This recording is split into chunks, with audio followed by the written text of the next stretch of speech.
It's with pleasure that I introduce Ash Baccus-Clark. She is a Brooklyn-based molecular and cellular biologist and multidisciplinary artist who uses new media and storytelling to explore themes of deep learning, cognition, memory, race, trauma, and systems of belief. She currently consults in virtual reality production and is working on her first feature.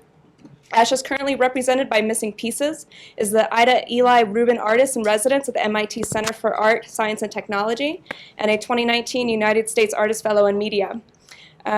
She frequently collaborates with Hyphen Labs, with whom she wrote and produced Neurospeculative Afrofeminism, which premiered at the Sundance Film Festival in 2017 and has been shown at Sundance Film Fest, South by Southwest, Tribeca Film Fest, Gray Area Art and Technology Festival, Primer Speculative Futures Conference, School of Art Institute of Chicago, Stony Island Arts Bank and Rebuild Foundation, News Inc., Versions Festival, Refinery 29's 29 Rooms, and more. So Ash will be presenting what role does immersive storytelling play in the exploration of Black speculative futures. And here's Ash. Hello. Thank you so much for that intro. I got to cut it down because it's quite a mouthful, but I thank you for doing that. And I'm so excited to be here, especially in this beautiful space at the foot of the Rocky Mountains. I don't normally like to, get too personal, but it's almost my birthday and I was born at the foot of the mountain, so I'm just excited to be here. And yeah, let's get started. So today I'm going to be talking a little bit about Black and speculative futures and sort of the intersection between those two things.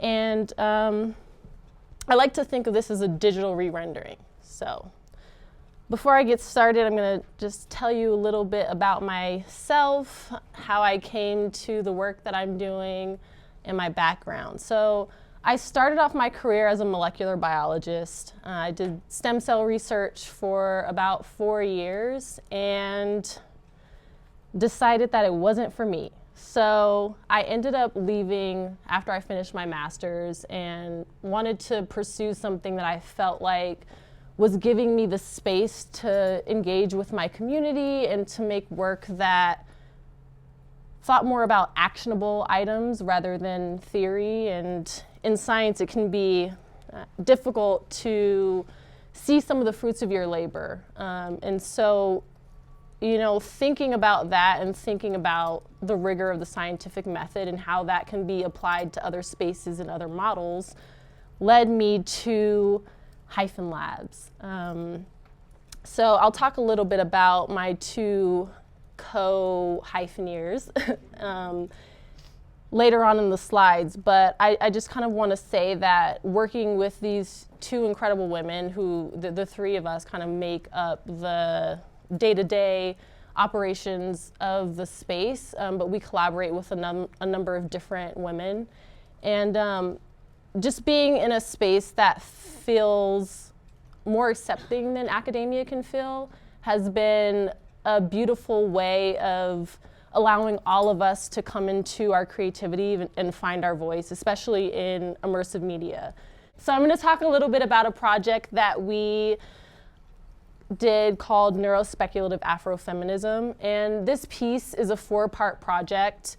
It talks about virtual reality, speculative object design, research, and human-centered design through the lens of Black womanhood. And neurospeculative Afrofeminism is a mouthful, and we wanted it to be that way because we wanted our audience to pause and think about the type of energy they're bringing into the space before they walk in.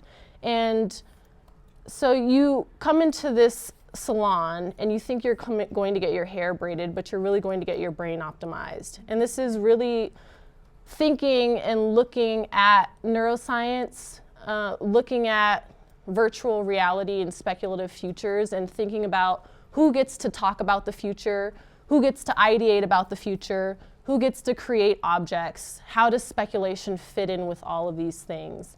And we got to make something that we think looks really cool and also inspired a lot of people to think about what types of stories they're bringing to these platforms as they're emerging. So VR isn't a new technology, it's been around, but the way that it's evolving now as far as content leaves a lot to be desired for. So we wanted to figure out how we could tell inclusive stories now at this really interesting tipping point of where more and more people are starting to have virtual, augmented, just XR realities as part of their vernacular, but how are we making it more inclusive?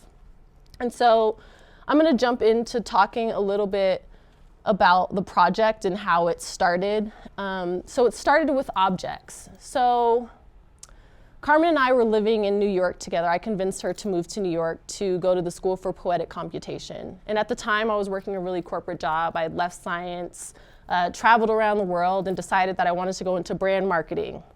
And so I worked for a company called Warby Parker for about 5 years. They moved me to New York, and I was opening their retail stores and just a part of their retail brand marketing strategy team. And it was there that I learned the importance of telling compelling stories. And so while I was there, this was the summer of 2016, and during this time, whenever I checked my Twitter feed or Instagram, there was just so many instances of Black death and violence against the Black body that it became too much for me to even begin to understand how to talk about these things, especially in a corporate setting. So I had two selves. I had my corporate self, and then I had myself at home. And it was this in-between space where I felt like I wasn't doing enough to bring awareness to this and to create space for other people to talk about it. And you know, Carmen was in a similar situation at her school where it was more performative activism. And so we wanted to think about how we could create a place of empowerment, especially thinking about Black women and how Black women have so long carried the weight of what's going on in our community, and how can we create a space for self-care, for rituals, for building a mythology around empowerment. And so it started with the objects because we were like, let's implement self-care into our weekend. So we decided to go to Storm King. How many of you guys know what Storm King is or from New York? Okay. So Storm King is a sculpture garden in upstate New York, and it's really beautiful. You can rent bikes and ride around and look at all of these wonderful pieces of art. And so we planned to do this. I ordered some sunblock off of Sephora, and I rubbed it in, put it on my face, and it immediately discolored me this sort of ashy purple color. And I know many of you are saying like, okay, you know, what does that mean? But it's been my experience and the experience of a lot of people who have darker skin tones that, you know, you buy sunblock and you put it on and you can't rub it in, and it's just sitting on your face. And since we made this, there are a number of sunblocks on the market that are transparent. But in making this, you know, I began questioning why is it that we either have to modify products to fit us, or we can't use them, or we have to pay more money for them. And so this project started with a design provocation of getting chemists, getting designers to think about the demographics of who they're creating for. And we decided to build a speculative story around these objects that speak to security, protection, visibility, and surveillance. And so the next object, which you see down here, is an earring, and it's called the Ruby Cam earring, and we collaborated with a really cool artist in New York. Her name is Michelle Cortez, and we wanted to create an everyday object where you had video and audio capabilities, so you could start recording with a touch of a button. So you put on the earrings, and you see an instance of violence, or you see an instance of abuse, or you see something that should be captured around you. You hit the button, you start recording, and then you upload that footage to a cloud, and that searchable database is then accessible for folks. And if those earrings are snatched off, you still have that footage. And these earrings were modeled after the door knocker earrings, so thinking about hip hop culture and how technology fits in with a tradition and history that's already in place. Next, we created this visor. This is a render of it, but the visor is made out of a material called dichroic, and the nature of this material is that it refracts light one way and reflects it another. So if you're wearing this visor and you put it down, you can see out, but the person looking at you can't see your face. And this was a time when the term microaggression was coming into wide usage, and we wanted to talk about it and talk about, what is it, what does it mean? I've since changed my feelings towards this term because I feel like any sort of aggression is an aggression. It's not a microaggression, it's not a macroaggression, it just is. But when thinking about this, instead of meeting someone on the level that they're meeting you at, you put the visor down and they're forced to look at themselves in the mirror and thereby reckoning with the energy that they're bringing towards you. And so this visor also has a dual function. In the VR, we didn't have a lot of money when we were doing this, and I don't know how many of you guys are in the digital space or work with avatars, but it's very tedious to animate faces. And you either have to spend a lot of money doing facial capture or you use an algorithm. And so to get around that, we just slapped a visor on our avatars. And so this is what the visor looks like. And we collaborated with a really cool fashion designer named AB Screenwear. She uses this material and makes really amazing art pieces out of it. And then next, this object here is a scarf, and that scarf confuses computer vision algorithms. And so we wanted to tamper and play with how computers see. And we wanted to do this because when thinking about communities that are heavily surveilled, how are we using textiles or fashion or garments to protect ourselves from nefarious algorithms? And so this is a very low-tech solution to that. So the pattern on the scarf has 12,000 faces on it. And these faces range in scale from large to medium to small. And we use an algorithm called OpenCV. And this algorithm is used by a number of different companies in their computer vision software. And so with this object, we wanted to look towards the history of fashion as resistance, especially as it relates to the Black community. So there were, in the 1700s, there were these laws called the tillon laws, where Black women were meant to wear tillons or scarves on their heads as a way of identifying themselves. And so we wanted to reappropriate that language and use a scarf in order to subvert ourselves from the computer's gaze. And so this is how it works. And you see Whoopi holding it right here. And we use Snapchat to demonstrate how the algorithm is seeing these faces. And you see that it recognizes these faces over Whoopi's face. And so the idea is that if one person is wearing it, we can subvert a camera system. If a number of people are wearing this garment, then it could theoretically shut down an entire camera system. And so we collaborated with a really amazing privacy artist named Adam Harvey to create this garment and to just get people to think about how their biometric intellectual property is, kind of just out there in the universe, and what we can do to participate in a counter-surveillance measure. And so the last object here is our most speculative, and it is a reimagination of a technology that exists in neuroscience. So I started this talk off by telling you that I started my career as a scientist and did research for a number of years, and I'm technically on leave from a PhD program. And so I have been thinking a lot about the act of leaving academia and what that means, and if that in and of itself is an act of resistance, or if it is a means of depleting an important resource out of an institution. And so when thinking about this, I decided that I wanted to go back to school, but this time focus on neuroscience. But I wanted to create a structure around myself where I wouldn't have to deal with what it means to be the only Black woman in the room, especially in science, because it's a very difficult thing to deal with. So I was like, I'll get myself a mentor. And so I started Googling, and I was like, Black women neuroscientist. And the person that I found, she's now a director.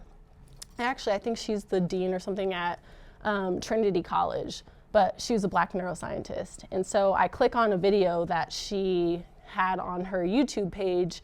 And on the screen grab, it was like, where are all the Black women in neuroscience? And I'm like, if she's asking this question, then there must be an issue here. And so this project was sort of a response to that, for creating a platform for people who are also questioning where the visibility is in some of these harder sciences, and how we can create a space for women to get together, but also think about futurism and think about Afrofuturism and fantasy and play in the process. And so this object here was named after Octavia Butler, and they're called the Octavia electrodes. And so the idea is that they're embedded in hair braiding techniques. So this technology is something that a lot of people in Silicon Valley in the quantified self movement are using to optimize their brains. So they think that a small jolt of electricity will help them get into flow states better. We also have this conversation around microdosing or stacking supplements that help you focus better or give you a comparative advantage. And just thinking about this neurotechnology and how it does leave a lot of people out of the conversation, thinking about how to infuse culture into that conversation and make people aware and interested. And so this technology, instead of recreating the electrodes, we wanted to create a speculative piece that looks at what a possibility for it could be. And in this space, you go into a hair salon and you think you're there to get your hair braided, but you're really there to get your brain optimized. And so in the VR, you're embodied in the body of a young Black girl, and you end up in a salon, and you don't know how you got there. And so this woman sitting on the side of you is the matriarch of the space, and she tells you the history of it. She tells you why you're there, and you go through this whole experience embodied in this girl.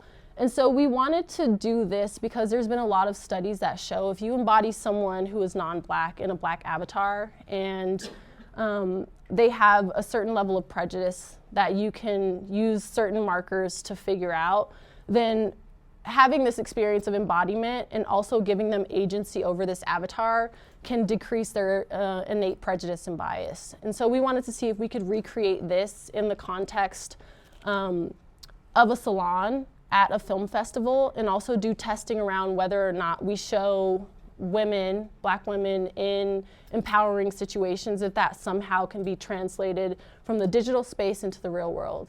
And so in order to do this research, we collaborated with Intel, and we chose a number of participants to partake in our studies. And so we did something called an implicit association test before people came into the experience, and then they went through it. And then we did demographic research after they came out of it. So we asked them questions about their home life, their work life, how often they engage with Black women, how often they engage with women of color. And then we did some follow-up questions. And what we found is that VR can be a proxy for giving people access, giving people experiences with diverse content that they wouldn't otherwise have. And so this woman on the screen here is the inventor of the Octavia electrodes, and she's a world-renowned scientist who had to go into hiding because she created a nefarious AI that the company that she was working for then used for not so great means. And so this story is really kind of tracking the current political climate that we're in, but also talking about technologies and how if we don't think about building the ethical framework around these technologies as, in collaboration and in tandem with them evolving, then we're gonna have a big problem on our hands. Here's Naima. So these women are building something called the synaptic lineage. And in this, they're building these feminist data sets. They're building these feminist ways of seeing and knowing and collecting memories that they can then use to build an algorithm that overtakes this evil algorithm that the main character initially built. And so we wanted to take the language of neuroscience and create a story out of it to help people become interested in it, to remember the terms, see how it intersects with our day-to-day lives, and hopefully create more visibility and excitement around careers in STEM, around careers in emerging technology, around careers in thinking about futurism, in building, video games and building 3D libraries, and just, expanding the possibilities of what we can contribute. And so this is a vision sequence. So after you sit in the chair, you go through this mirror and you lose your body, and you go through this fly-through sequence. And all of these old media representations of Black women are kind of falling into the lava. And then you come to this pantheon where you see 3 new representations of past, present, and future selves of what Black women are in this space. And this is meant to give this little girl a sense of hope of her place and her role in making her world that she lives in, which is kind of a more dystopian future, look a little bit brighter. And so when we show this piece, we build out the installation. So we also wanted to play with space, especially in the digital sense. So usually, how many of you guys have done VR in this room? Okay. So, you put the headset on and you're in this beautiful paradise and you're, embodied and you're doing all of these cool things, and you take it off and, you're in the same conference room that you were in with carpet and not so nice walls. And so we wanted to figure out how to get people excited and into our space and primed for what they were going to see in VR before they even put the headset on. So we built out a physical representation of this salon, this lab space, that people could, I guess, just become aware and become mindful of the story that we were about to tell them. And it worked out really well for the research that we wanted to do, because while people are waiting to do VR, it can go slowly sometimes, especially when you're at a film festival. People could interact with other people who are in the space, and it created this platform for dialogue and knowledge sharing that we originally didn't anticipate. And we have since met so many collaborators and people who are doing wonderful work through this, Afrofuturist story. And so now I'm going to show you a teaser of. Oops. Okay, so this is us, Lab. So this is Carmen and Ejay. We are engineers, architects, and scientists working at the center of art, science, technology, and the future. And it was our experience that we were often the only women in the room. And we wanted to be rebels in tech, and so this is how we started doing it. I don't know where my video is, but I really want to show you guys, so here we go.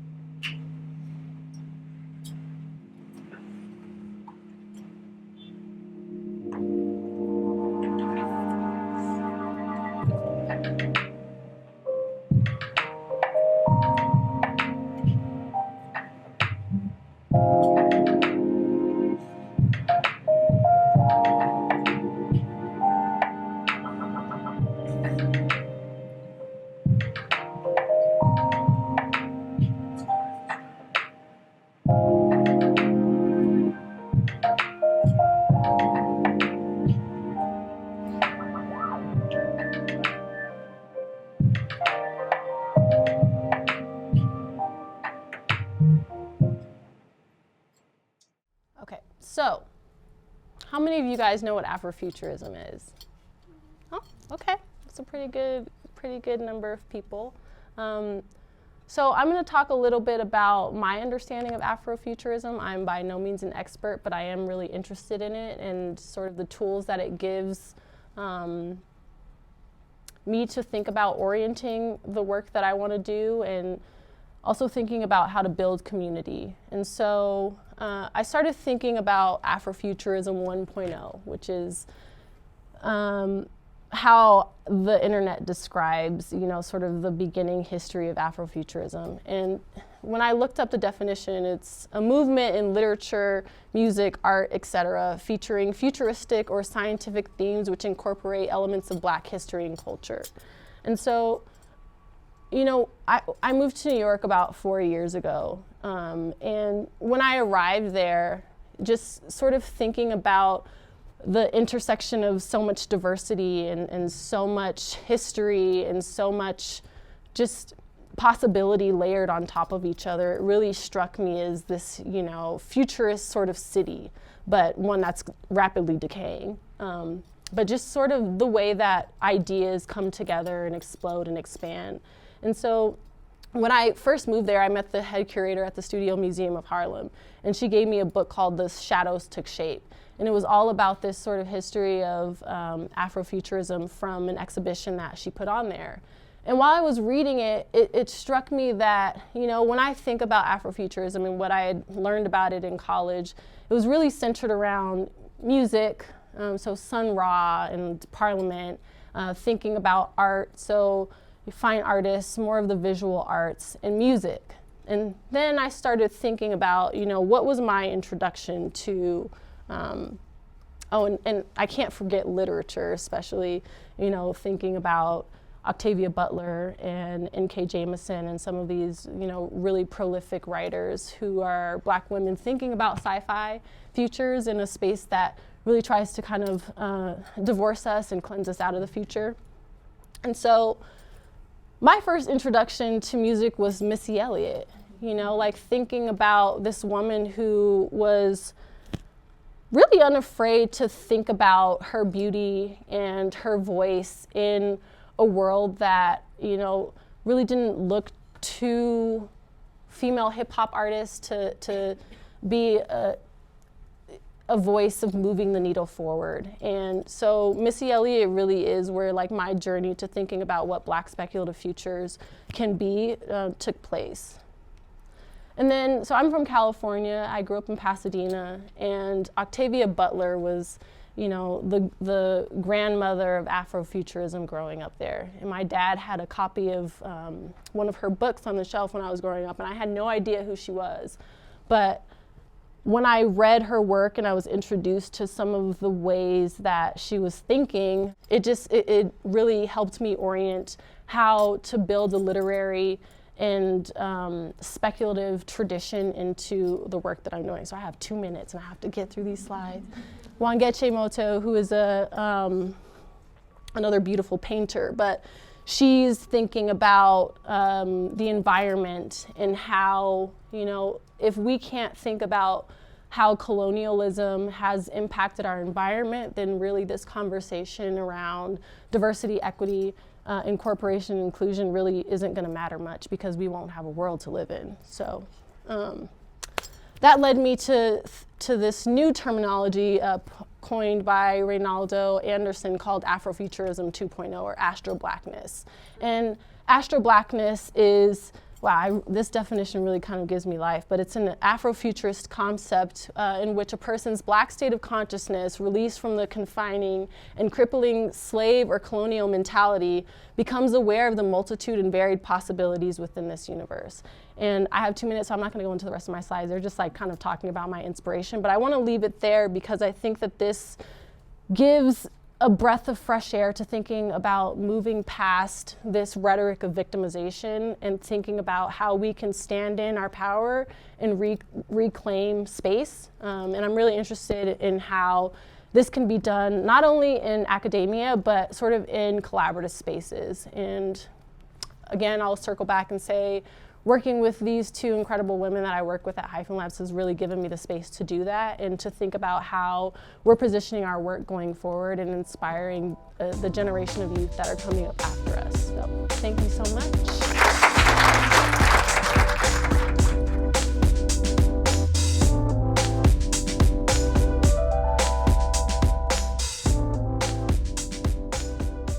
So Jackie Wernimont, she's an anti-racist feminist scholar working toward greater justice in digital cultures. She writes about long histories of media and technology, particularly those that count and commemorate, and entanglements with archives and historiographic ways of thinking.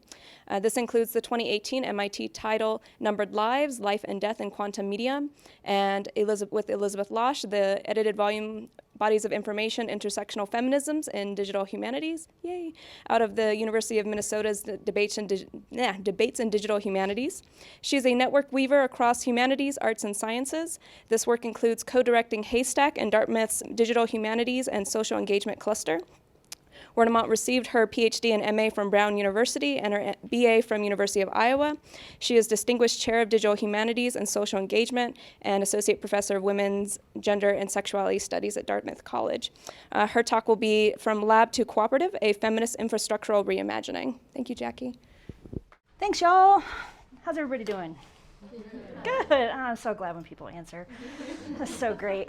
I'm going to reiterate the thanks to Lori, Maya, and Thea for organizing and inviting me to be a part of this really wonderful conversation.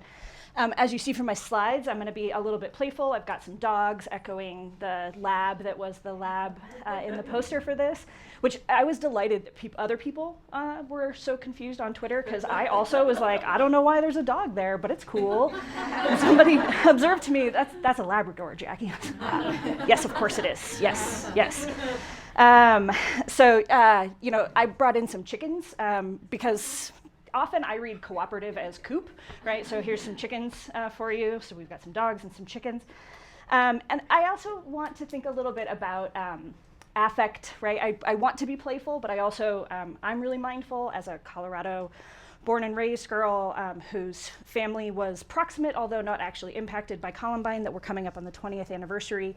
And all of the schools down east are closed today, right? Because there's a person running around in the hills with a long gun and has made credible threats against children in our public schools. And so I'm feeling that weight a lot.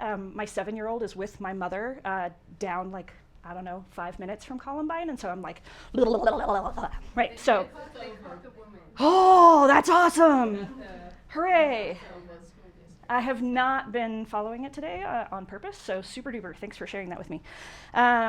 Also, weirdly, there won't be very many people in this room who know this, but I'm a dropout from CU Boulder.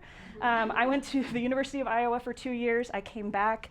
I was here for 2 years. They were wonderful, informative. And then I got a gig running nightclubs. I used to be the manager at Tulagi's on the Hill.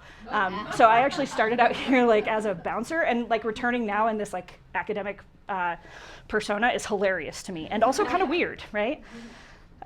Okay, so that's the affect bit. I also want to think in sort of realistic, pragmatic terms about this question of what is a feminist lab.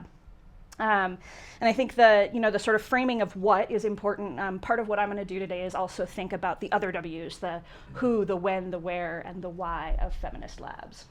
So I'm a part of a lot of infrastructural imaginings and manifestations, some of which have been mentioned here already today. Haystack, which if you don't know, it's the Humanities, Arts, Science, Technology, Alliance, and Collaboratory, haystack.org. It's an organization that's been around since 2003, founded initially by my co-director, Kathy Davidson, who's at CUNY New York.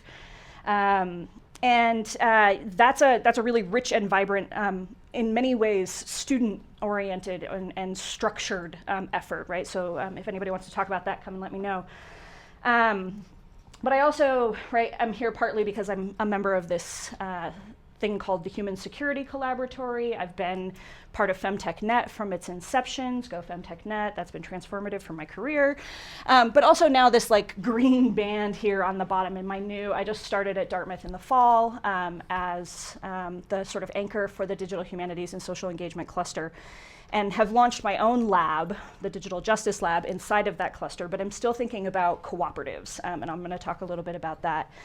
And I think, whether we're thinking about human security or activating feminist networks, operating as a cluster, a collab, or a lab, I think each of these efforts has sought to try out different ways of being in, through, and alongside the academy. And I really appreciate, Ash, right, the discussion of the sort of being alongside the academy and like, what does that mean?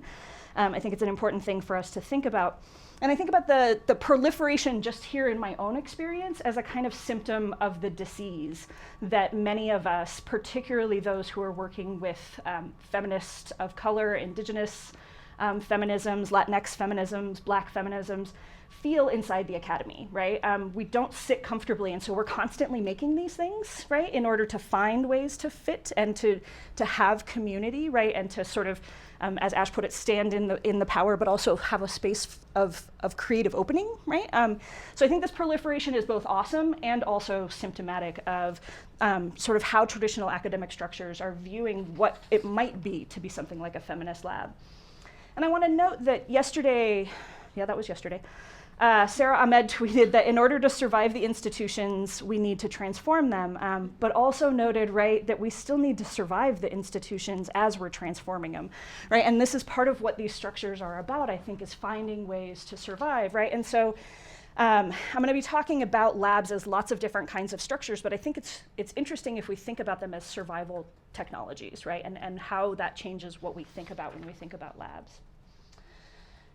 So unbeknownst to me, right, I was doing a bunch of research on things. I was making art installations, nerding out on the history of quantification. But I also apparently have this pretty strong thread over the last 5 years of thinking about infrastructure and feminist infrastructure in particular. And this was from the 2016 Digital Humanities conference, which was held in Krakow. And there was a panel of which I was a part. I was virtually present, creating feminist infrastructure in the digital humanities. And I'm going to get to this quote in just a minute. But one of the things that I do, right, in my work is identify as a digital humanist. And that's a strange thing, and it's complicated these days, as some of the earlier questions pointed to.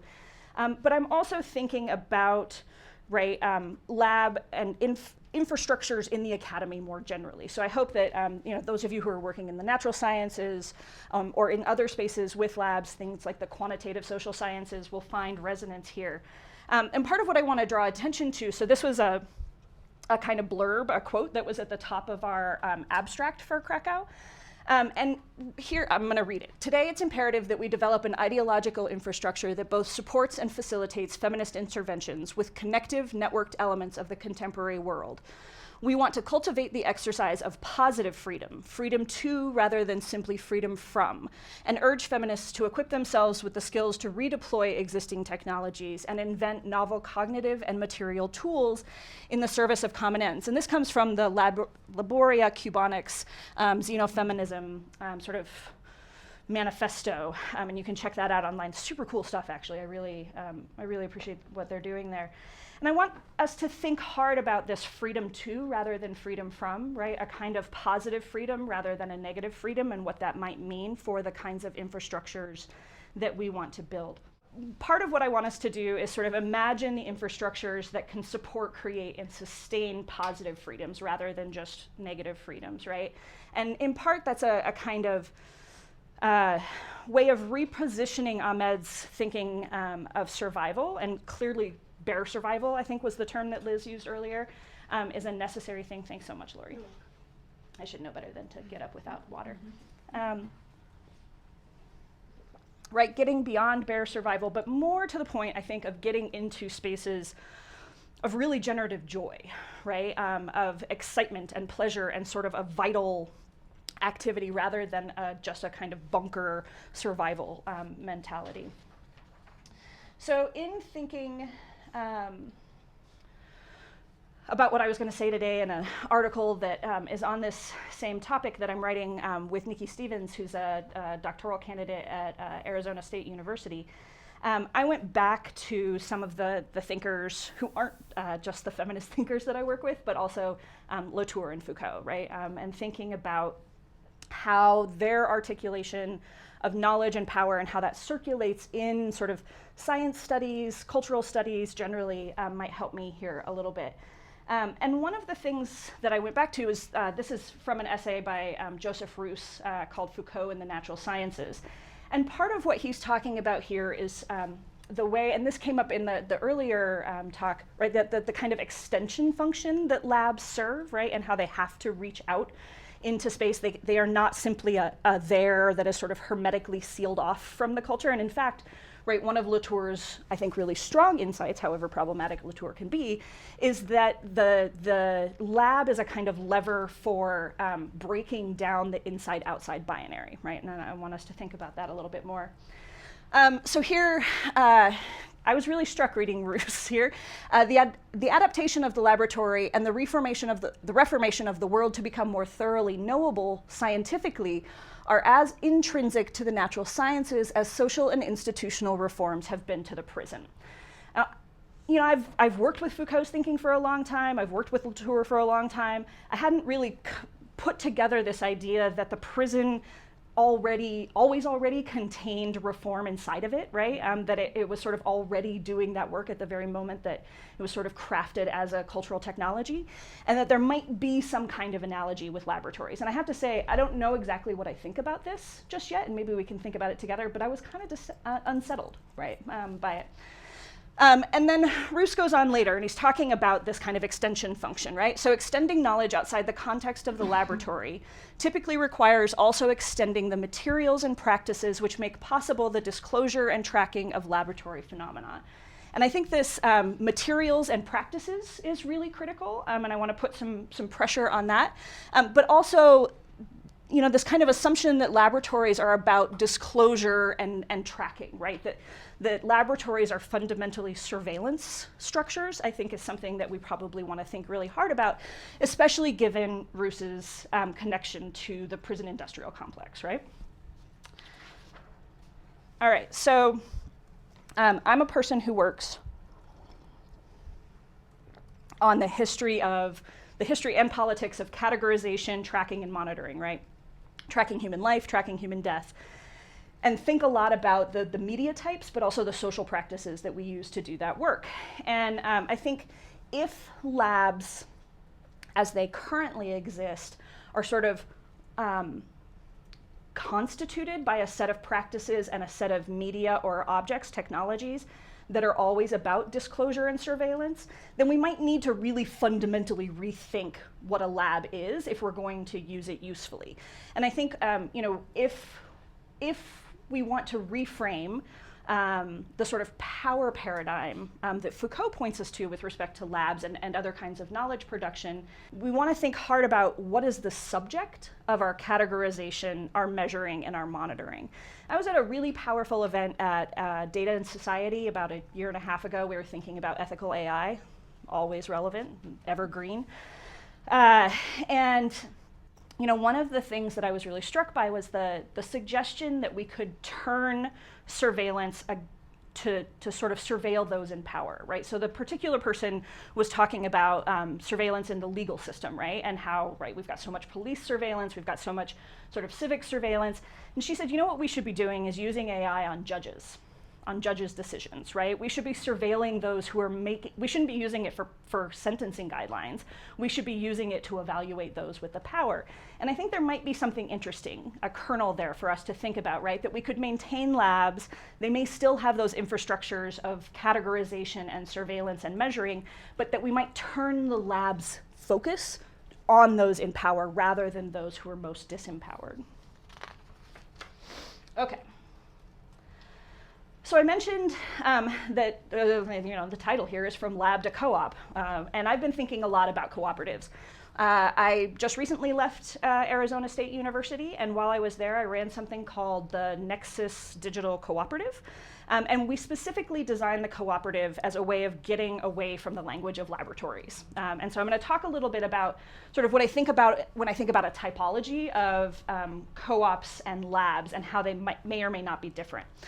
All right, so, and this is, right, the laboratory stuff is drawing on that writing by Foucault, Latour, and other scholars who are engaging in it, right? So the who of a lab is a lab director and staff, right? That's the traditional structure, at least. The what is a physical space with controlled conditions and specialized equipment. It's also, and I think this is really important, and it's going to go to something I'm going to talk about here in a minute, it's an entity through which to process money. And in university systems, this is no small thing. Right, it has a kind of historical origin in the 14th century if we're thinking about the when. But I also, this is an open question for me. What are the temporality of labs? I'm not sure that I know. I think they often point towards the future, right? There's a certain kind of futurism in a laboratory in a way that makes those of us who are historians often feel sort of alienated from the lab structure, right? But I think, you know, this question of what is the temporality of a lab is one worth thinking about more. The where of a laboratory, often, although increasingly less and less, it's at a research institution or facility, right? So when we traditionally think of a lab, we think of hospital labs, we think of labs that might be processing our healthcare data or our healthcare information, or we think about them as like research labs inside of an institutional structure like this.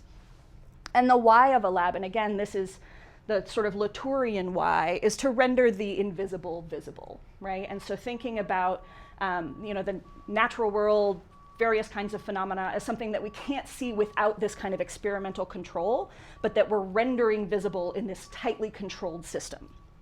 Okay, so part of the argument that Latour makes, right, is that labs denaturalize boundaries, like inside, outside, and micro and macro. I think this is a really powerful effect of labs, and so it's part of the reason why I wouldn't want to ditch lab as a structure that I might want to leverage in my own work. They short circuit the normal structures of power and knowledge, creating new kinds of power. And I think this is a really interesting argument, right? That essentially what a lab does is it allows the researchers to create a space in which they produce new knowledge. They then go out and convince people, right, that they've produced new knowledge. And they make it so that the existing culture has to circle through the lab as a knowledge producer in order to do new things, right? And so it's a way of creating new kinds of power. And I do think as feminist, anti-racist scholars, one of the things that we need to think about is not simply analysis of power, certainly critical, right, but also how we might leverage power, right? How we might be empowered, how we already are empowered if we can use these structures in ways that work for us. So as I suggested, a lever for creating new authority and knowledge out there. And this came up in Liz's talk as well, a place to make mistakes. And I think this is also really important, right? According to a sort of Foucauldian and Latourian model, the laboratory in its tightly controlled system is a place where the stakes for creating mistakes are lowered, right? So if you kill off all the cells in your petri dish, it's okay, right? You can grow more cells in the petri dish, it'll be all right. If you manage to have a hypothesis that doesn't work out, you can say, well, that was an error, but I found some things out in the process of that. Out in the real world, often at ASU we talked about wicked problems. Wicked problems were a space where we weren't allowed to make mistakes because they were too active out in existing culture. The lab as a kind of space to close off risk, I think is also an important function, right? So we've got processing money, closing off risk, and creating power and knowledge. Now, cooperatives, how many of you are a member of a co-op? Mm-hmm. A handful. One of the things that was really striking to me in moving from ASU to Dartmouth is that everybody knows about cooperatives at Dartmouth. At ASU, I had to do a lot of education on what a cooperative was, right? I did took my undergraduate degree, even though I did some school here, at the University of Iowa, and the co-op was like the only place you could get groceries, really. So I've sort of like grown up in this cooperative space. Interestingly, for someone who works in feminist technology studies, STS space, there's not a lot written on cooperatives, right? So for the grad students in the room, if you're interested in like a kind of critical analysis of cooperatives, there's a ton of space for you to write, right? So the who of cooperatives, members, right, as opposed to a director and staff. And those members can have both horizontal and vertical relationships, which I think is an important thing to note. The what of a cooperative. At its root, a cooperative is an economic structure, right? One that is a sort of social association. It may or may not have a space affiliated with it, but it really arises out of a particular moment in the history, right? The Industrial Revolution, the rise of a certain kind of economic structure in the West. It arose as an economic alternative to that. It sort of has its origins in the late 18th century. But again, I think this question of what is a temporality of a cooperative is one worth thinking more about. I don't have an answer to it yet, but I think it's worth thinking about. The where of a cooperative, I think, is interesting in contrast to a lab, right? Co-ops exist anywhere, right?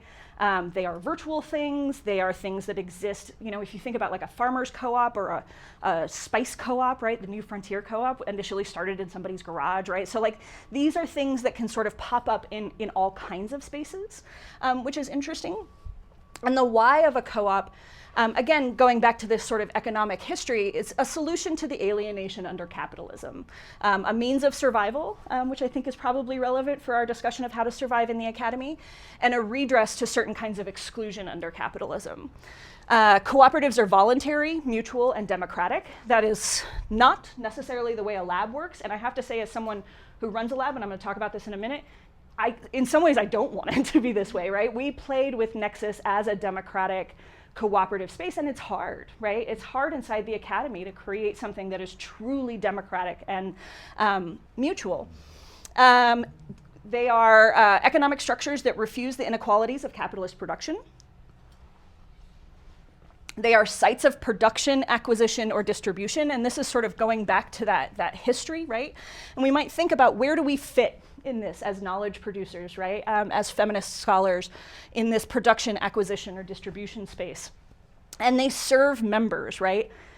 In the International Cooperative Association's sort of manifesto, they talk about cooperatives are judged by the degree to which they contribute to justice and human inclusiveness. And I'm quite drawn to this, as you might imagine, as a scholar who has named her lab the Digital Justice Lab. So I want to digress from this sort of meta articulation or structural articulation of labs and cooperatives to give you an example, a kind of exploration of a moment where my sort of tinkering around with feminist infrastructures actually caused harm. And I want to do this as a way of thinking about my ultimate claim today, which is that my title is really misleading, right? From labs to co-ops. It suggests a kind of directionality, right? I'm actually not arguing, having written the talk now, that we move away from labs towards cooperatives, but rather that we need both of these models and modes and more in order to survive and transform our institutions. So you've heard Liz mention bodies of information, and inside of bodies of information is a piece that was written collaboratively by Danielle Cole, Izetta Autumn-Mobley, myself, Moya Bailey, T.L. Cowan, and Veronica Paredes. And we opened this piece, which is on accounting and accountability, with this quote from Danielle Cole. She says, "Yeah, I can't do this anymore if the money isn't more efficient. This is the uncomfortable reality. I am poor. I make $25,000 a year at most for 2 adults while I'm disabled, and my roommate is looking for work but struggling in a racist police state to find work with a record." And Danielle, this, the part of the history that the event that she's talking about here was a group of us from FemTechNet received a grant from the Digital Media and Learning Competition to address anti-feminist violence online. And with the guidance of Moya Bailey, a significant portion of the people who were participants in that were non-academics. They were women of color, media producers who had a lot of experience with anti-feminist hate online, right? And who had a decidedly non-academic approach to things, right? And that group, known as the Digital Alchemists, came together with a group of people who were sort of more traditional academic folks working in this space in order to try to think about how we could actually address anti-feminist violence online. And part of what we did was we set up a structure whereby all of the people involved could be content producers, right? And we got some really great work that the Digital Alchemists contributed, and we paid them for that work. But we didn't pay them fast, right? And I'll show you why. So this is a diagram that I made for this article to map how difficult it was to pay one person from a single grant, right? And this is while I was at Arizona State University. The DML grant was funded by MacArthur, right? So money went to DML. That was hosted by UC Irvine. UC Irvine sent money to the ASU Office of Sponsored Research, or of Research and Sponsored Accounts. Things, right, like time, like this is, 4 months of delay, 3 months of delay as we went through contract approval. Budgets and accounts finally got to me as the project PI, but then we just had like endless loops of people that we had to run through. And I have to tell you all, this was painful for me. The person who was the sort of administrator, the finance administrator for the English department, of which I was part at ASU, was constantly berated by her colleagues further up in sort of administration for having to figure this out, right? A woman of color was like sobbing, right? She was like, they just tell me I'm awful and why can't I figure out how to get this done? Meanwhile, right, I had people who had come to offer their work and their expertise and their time who were required to get their checks in their dead names, right? The number of go-arounds I had about processing the tax information for people who had changed their names because they were victims of violence was stunning, right? And then just simply the procedural delay is part of what led to Danielle Cole writing and saying, like, I can't do this, right? And part of what she's got down there further in the full quote, which isn't up on the sheet or up on the slide, right, is she was like, you can't engage Black femmes outside of the academy if this is how long it's going to take. You can't do this. Ethically, you cannot do this unless you can pay people on a 2-week time frame. I don't know about you, but I still haven't figured out how to pay people on a 2-week time frame through the academy. I literally can't figure it out, and I've tried, right? I've tried at every institution I've been. And the best thing that we've been able to come up with, a group of people thinking about, right, is to have these kind of like my own personal account that I pay people out of, and then I get reimbursed, right? But that's messy, right? It's messy for all kinds of reasons. It's messy for tax reasons. It's messy for administrative accounting reasons. It's messy for just my own income reasons, right? But like part of what Danielle, and I super appreciate that she said this just real up front with us, is like, you can't keep doing this. Like, it's great that you want to bring us in and value our labor and pay us for our work. Good job, way to go, white feminist, right? But like, I'm not getting it fast enough, and I need to eat, right? She talked about her need to get medication, her need to pay rent, her need to pay for transportation, right? And she was quite right that those aren't realities that I, as an academic with a full-time job, was facing, right?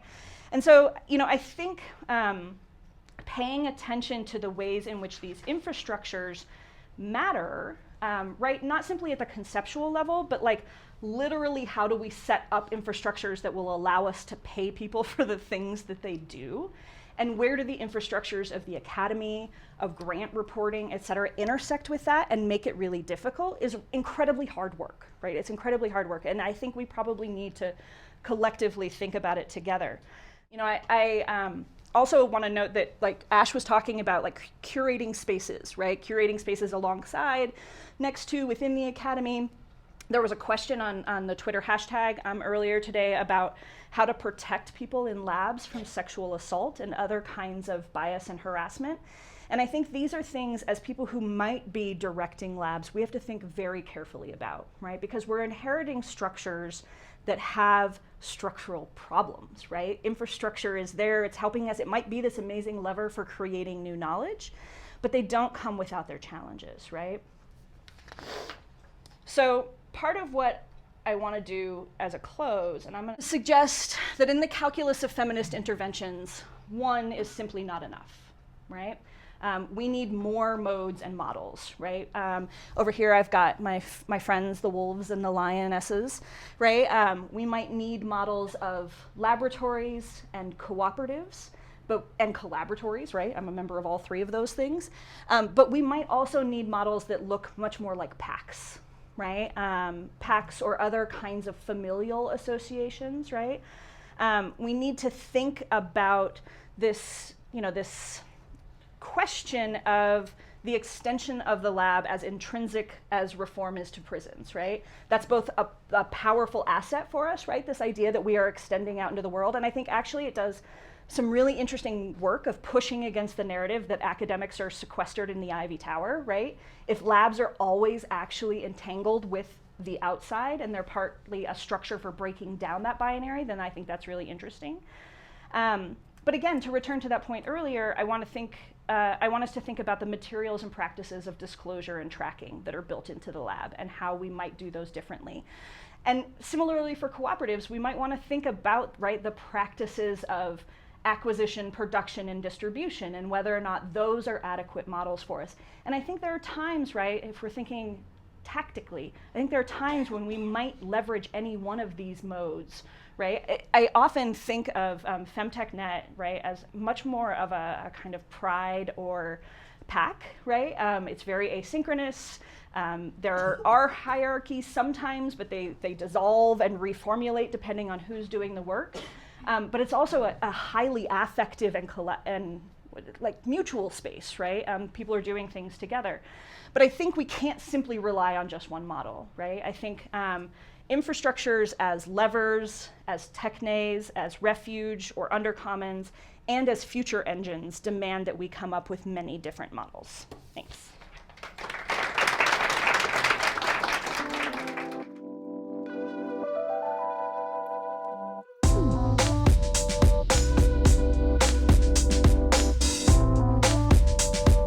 Thanks Thanks. Those are great.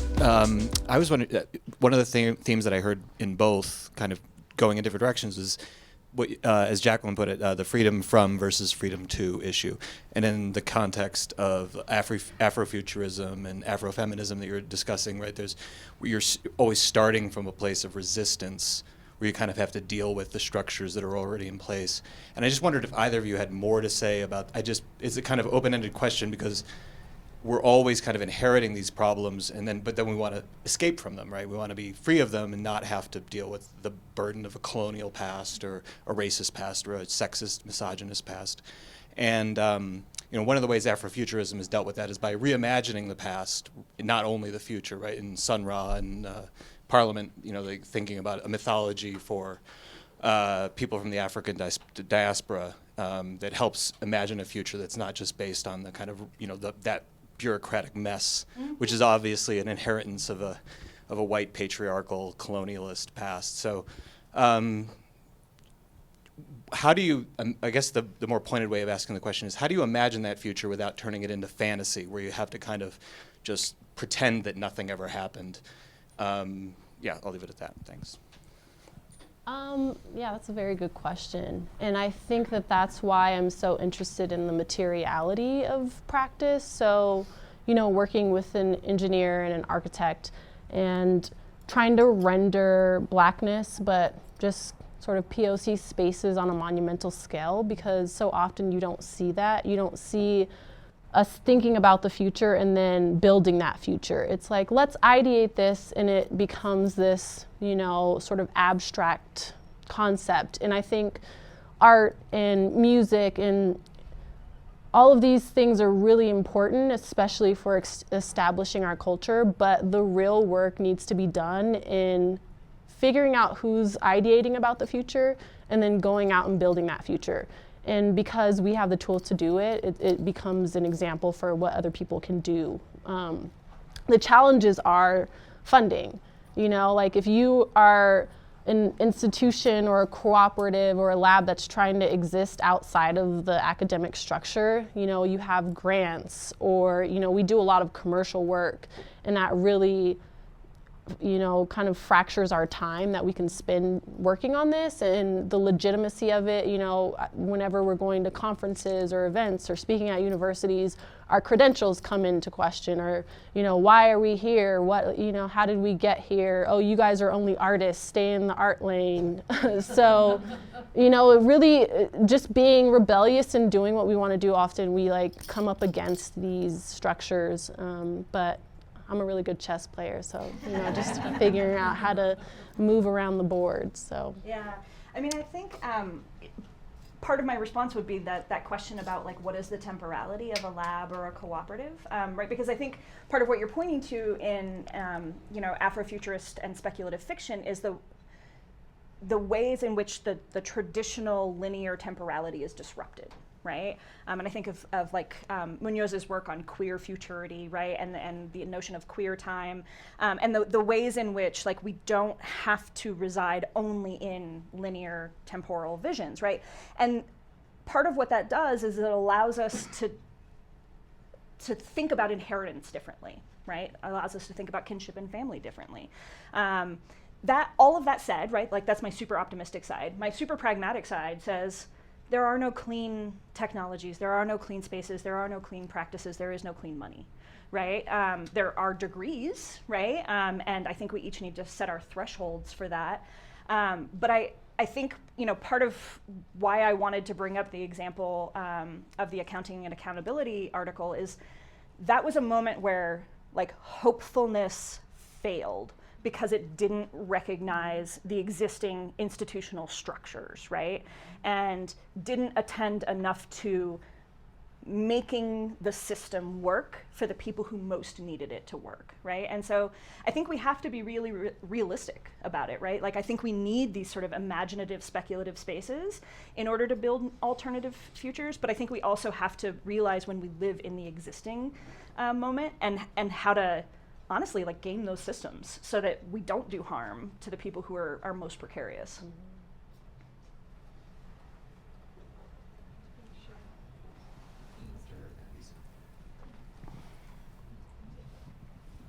Hi. Hi.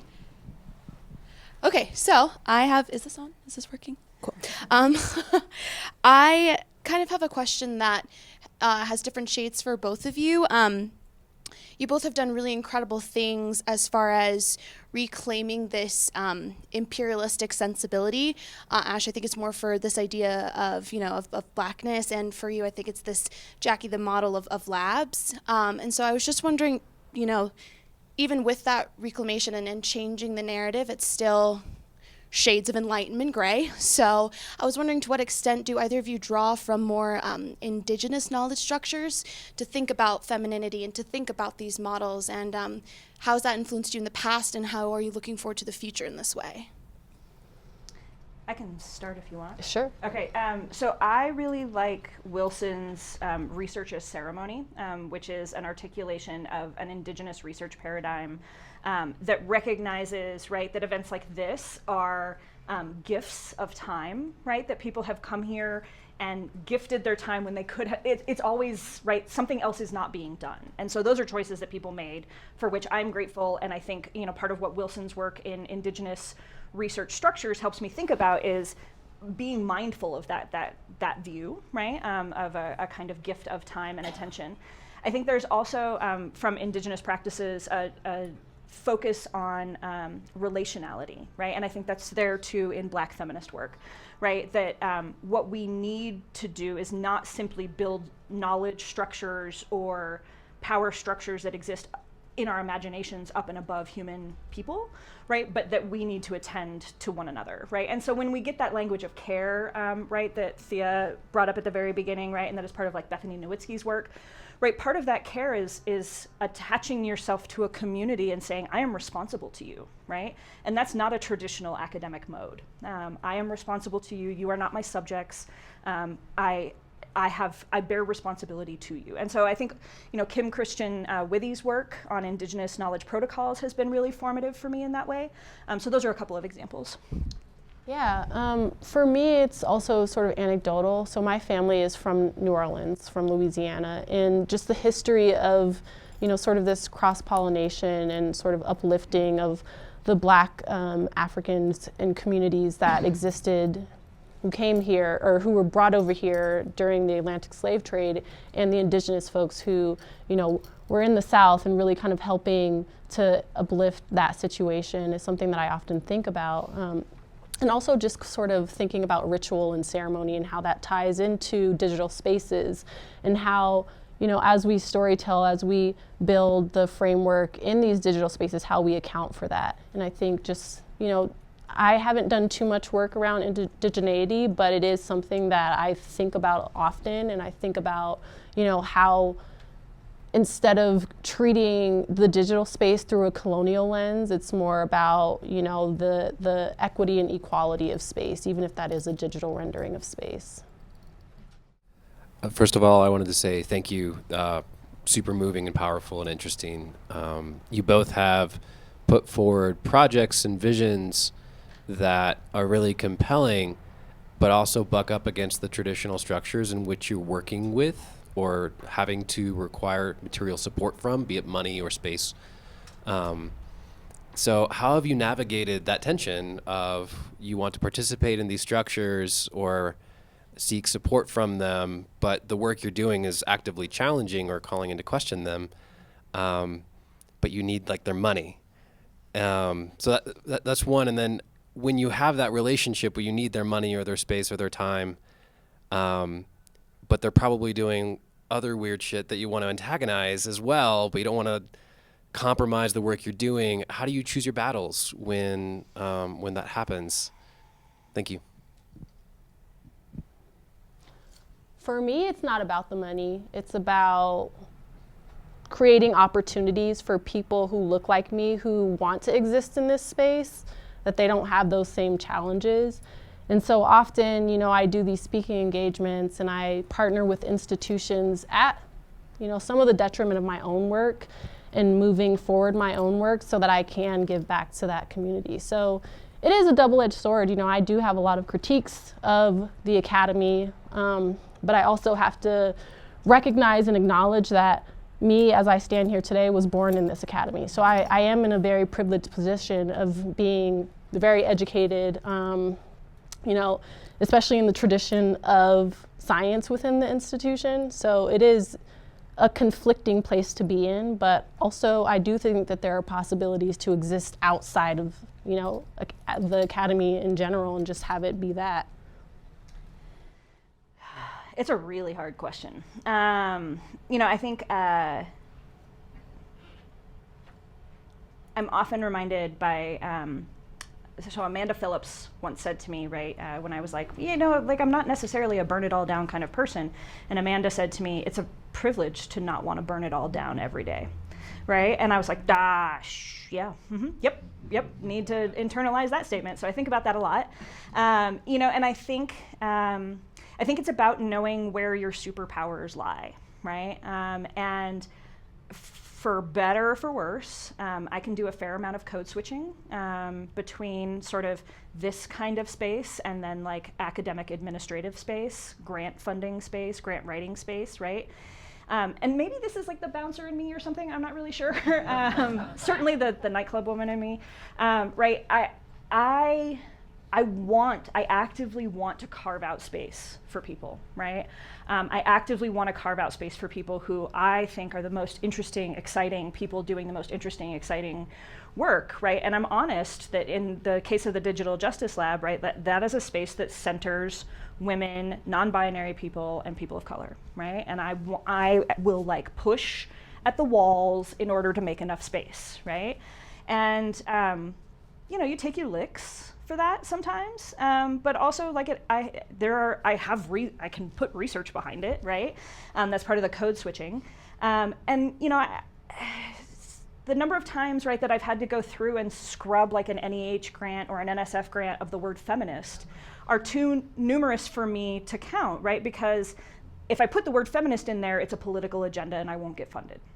Right, so I think this for me is why knowing the structures that you're in and knowing what you're working with and what they expect is useful, right? And that kind of chameleon-like behavior, right? Like I'm not selling my soul by not putting the word feminist in it. I'm gonna take that money and do feminist work, right? But I also know that if I need it to get past the radar, I have to give it some cover.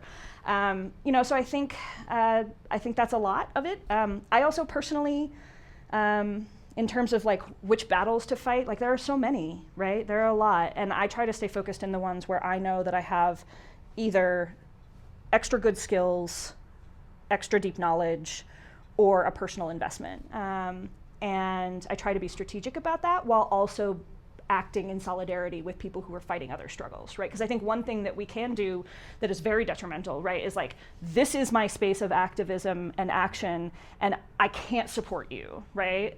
Or it's like whole hog, I ditch everything I do and go to support you. And I think instead we can think about building, you know, that kind of pack mentality, right? We're not always besties hanging out doing all of our work together, but right now when you need my force or my authority or whatever, we are. Just in keeping with the chain of thought that you just had, have you, because being that person, being a pack leader sometimes or whatever requires ruffling feathers, yep. And I would love to hear if you've had experience with sort of interpersonal conflict or just how you've navigated that, especially in this like super hierarchical space, right, where you're constantly negotiating power in all of these ways. Yeah, I don't think I can answer that quickly. I've definitely had interpersonal interactions, and I've screwed some of them up, right? But I can be a shield for lots of other people. And I have to say that that's, with my new position, that's new for me, right? Because I didn't have tenure before this. I came into this new position with tenure, and now I'm like, go ahead, come on, bring it. You know, so I think that's a thing. I think also, right, like standing up and giving talks like this, I've been in rooms where people are like, what you said is BS. Like, everything you just said, I just like get rid of it. And I'm like, well, whatever, you can think that, but honestly, that's been a part of my career from the beginning, right? No, Jackie, what you just said is wrong. Right, okay, cool. So we can talk more about strategies. Thanks. Do you have thoughts on that last note? No. Let's thank our speakers one more time.